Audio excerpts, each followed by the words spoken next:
To my Democratic colleagues, you can say what you want about me, but I'm covering up nothing, said Senator Lindsey Graham, R-S.C. Michael Reynolds-Pool, Getty Images Senate Republicans are fuming after Rep. Jerry Nadler accused them on the Senate floor of engaging in a cover-up to protect the president, seizing on his remarks Wednesday as a significant misstep that they say undercuts Democrats' impeachment case.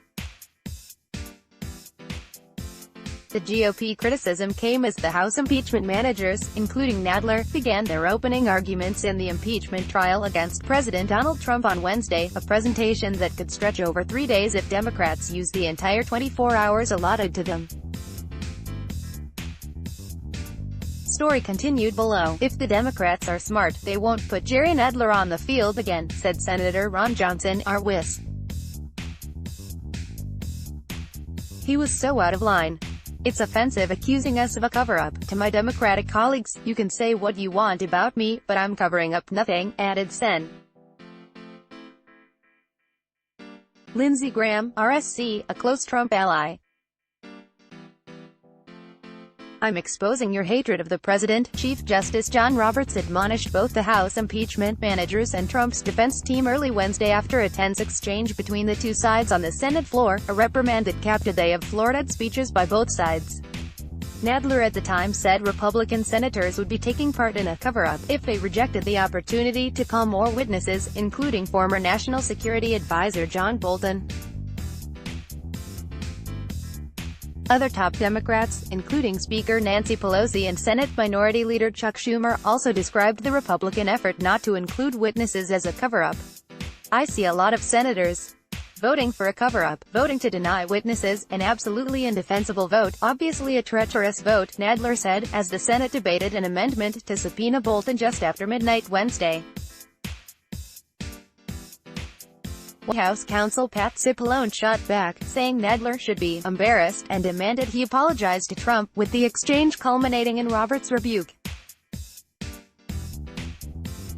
Johnson and other Republicans described Nadler's remarks as a significant error that they said would do nothing but alienate GOP senators and maybe even some Democrats, all of whom serve as jurors in the trial against Trump. And Republicans relish the chance to go on offense ahead of the House's opening arguments, which could last over 3 days as impeachment managers try one last time to persuade a small band of GOP senators of the need for more witnesses and documents that the White House previously blocked. They've got a lot of work to do to try to win back over senators. I can tell you that by 2 a.m. Last night, people were not happy, said Sen. Josh Hawley, RMO. There was open gasping on the Senate floor when Nadler was saying these things. If the goal was to persuade, they took a huge step backward last night. Some Democrats privately dismissed the GOP criticism, saying Republicans are only going to vote to acquit Trump anyway, no matter what case the impeachment managers present. Democrats were moving quickly to contain the controversy or at least not fan the flames. I see a lot of senators voting for a cover-up, voting to deny witnesses, an absolutely indefensible vote, obviously a treacherous vote, Rep. Jerry Nadler said.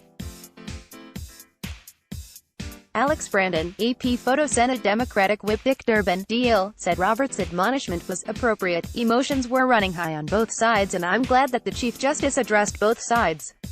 Durbin said, we were tired and frustrated with the vote results and I think it showed. Senate Minority Leader Chuck Schumer didn't directly answer a question about Nadler, instead criticizing the White House's arguments Tuesday, which Democrats have said were riddled with falsehoods, including Cipollone saying Republicans weren't allowed in the secure area where most of the House impeachment investigation took place. The arguments of the president's lawyers were like a Fox News show, a lot of finger-pointing and nothing to do with the actual facts, Schumer said Wednesday.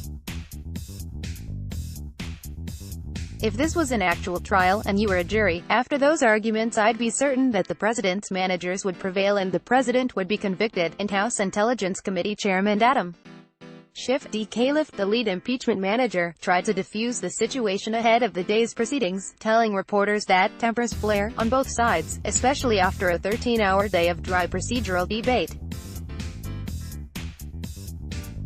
When you schedule a trial as Mitch McConnell did, that's designed to be hidden in the dead of night, where you require litigants who are going at it for the entire day to go into the wee hours. You're going to have tempers flare, Schiff said.